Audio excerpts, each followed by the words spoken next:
Question: Carmen created 2 new roles in the ACL of her database. She named one role DB admin and the other role sales manager. Now, she wants to add a computed authors field to the sales order form to include both of these roles. What should Carmen type in the value formula for this field? Option A.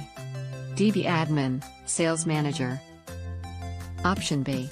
DB admin, sales manager. Option C. At authors, DB admin, sales manager. Option D. At authors, DB admin, sales manager.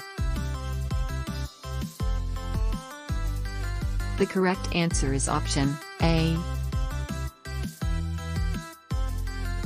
Question: which statement about controlled access sections is true? Option A. Multiple controlled access sections cannot appear on one form. Option B. A controlled access section can be used in several forms by placing it on a subform. Option C. When a signed field appears in a controlled access section, the signature applies to the entire document. Option D. Multiple controlled access sections can appear on one form, but only one section can include a signed field.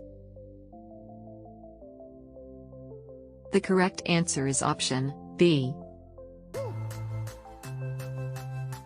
Question: Mahesh must ensure that only users with a DB admin role can edit the price field on the product form. The other fields on the form are editable by all users.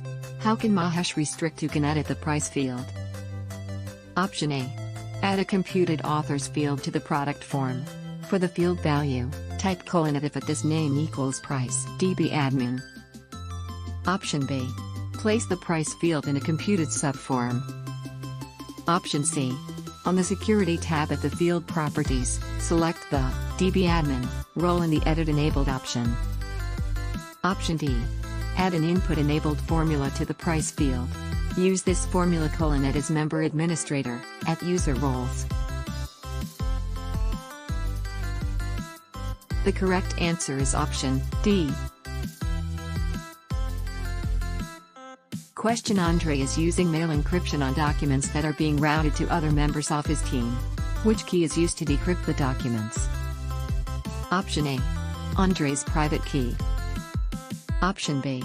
Server's private key. Option C. Recipient's public key. Option D. Recipient's private key. The correct answer is option D.